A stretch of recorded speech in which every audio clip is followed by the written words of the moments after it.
Aujourd'hui, levons le voile sur une fraternité vieille de plusieurs siècles, une institution à la fois fascinante et controversée. Bienvenue dans l'univers secret de la franc-maçonnerie.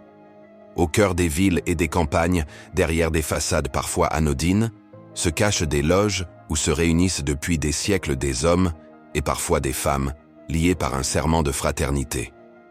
La franc-maçonnerie, souvent associée à des symboles mystérieux comme le compas, l'équerre ou l'œil omniscient, est bien plus qu'un club fermé. Elle est un héritage complexe, à la fois historique, philosophique, politique et social, qui plonge ses racines dans un passé plus ancien qu'on ne l'imagine.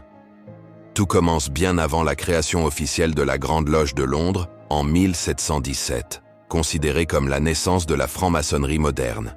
Les origines se trouvent dans les guildes médiévales de bâtisseurs de cathédrales, ces maçons opératifs qui maîtrisaient l'art de la taille de pierre, du tracé géométrique et de la construction monumentale.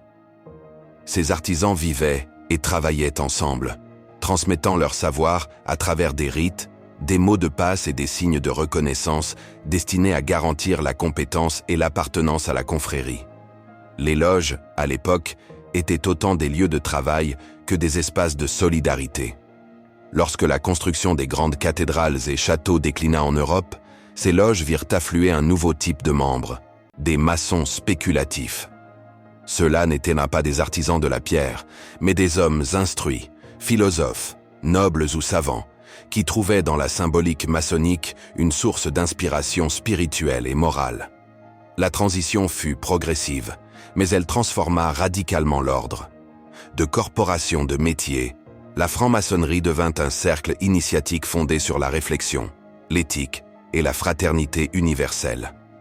Un mythe tenace, popularisé au XVIIIe siècle par le chevalier Ramsay, affirme que les origines maçonniques remonteraient aux chevaliers croisés, qui auraient rapporté d'Orient non seulement des trésors matériels, mais aussi des connaissances ésotériques.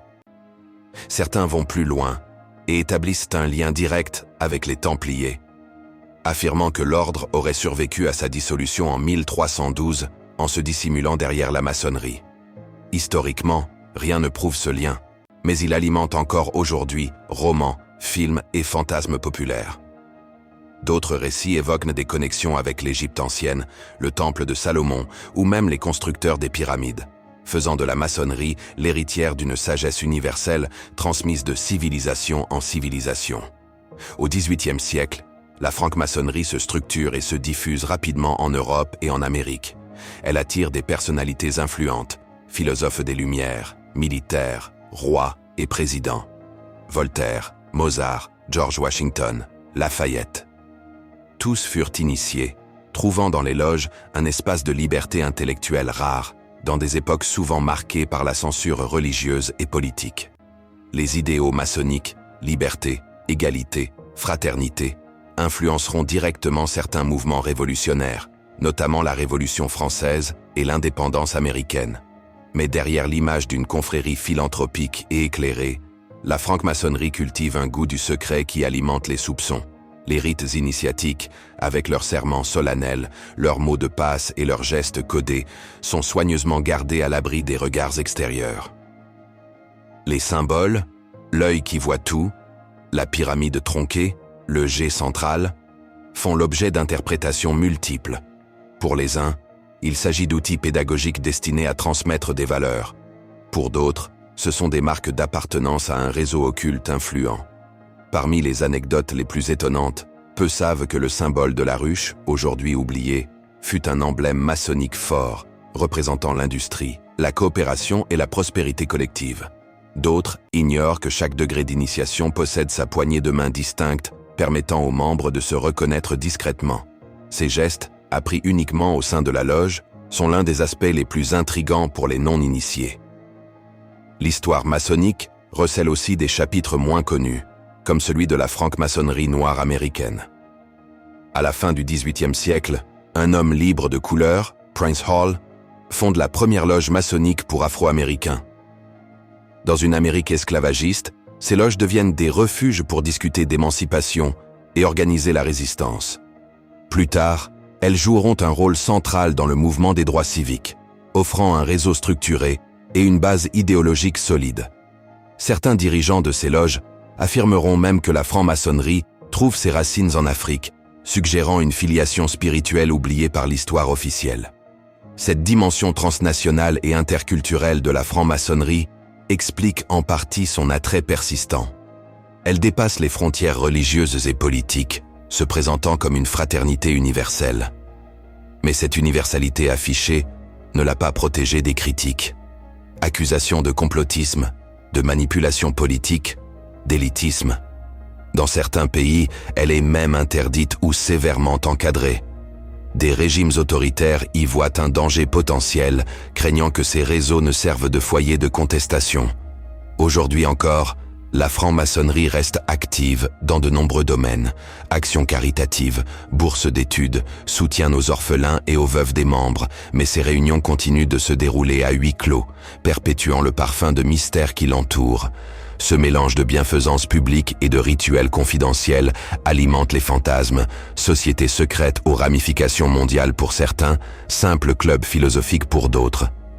Les chercheurs qui se penchent sur la franc-maçonnerie rappellent qu'il existe en réalité une grande diversité de courants. Obédience régulière, irrégulière, rites anciens et modernes, systèmes symboliques différents. Cette pluralité rend difficile toute généralisation et encore plus toute tentative d'en percer intégralement les secrets. Pour qui prend le temps d'étudier son histoire, la franc-maçonnerie apparaît comme un miroir des sociétés dans lesquelles elle s'implante, reflet des aspirations, des tensions et des idéaux d'une époque. Sa longévité, malgré les bouleversements politiques et culturels, tient sans doute à sa capacité d'adaptation, changer sans se trahir, évoluer tout en préservant un noyau de rites immuables. Et c'est peut-être là que réside son véritable mystère. Non pas dans des complots mondiaux ou des trésors cachés, mais dans cette alchimie singulière entre tradition et modernité, secret et ouverture, local et universel. Un équilibre fragile, cultivé derrière des portes closes, qui continue d'intriguer, de fasciner et parfois d'inquiéter. Ce qui est certain, c'est que la franc-maçonnerie n'a pas dit son dernier mot. Tant que l'homme cherchera à se rassembler autour d'idéaux partagés, à se forger une identité par des rites et des symboles, à échanger des savoirs à l'abri des regards, elle trouvera de nouveaux adeptes. Et tant qu'elle persistera dans ce demi-jour, entre lumière et ombre, elle restera une source inépuisable d'histoires à raconter et de mystères à explorer. Si cette plongée dans les secrets de la franc-maçonnerie vous a passionné, abonnez-vous à la chaîne et activez la cloche pour ne rien manquer des prochaines enquêtes. D'autres récits fascinants, encore plus mystérieux et inattendus, vous attendent très bientôt.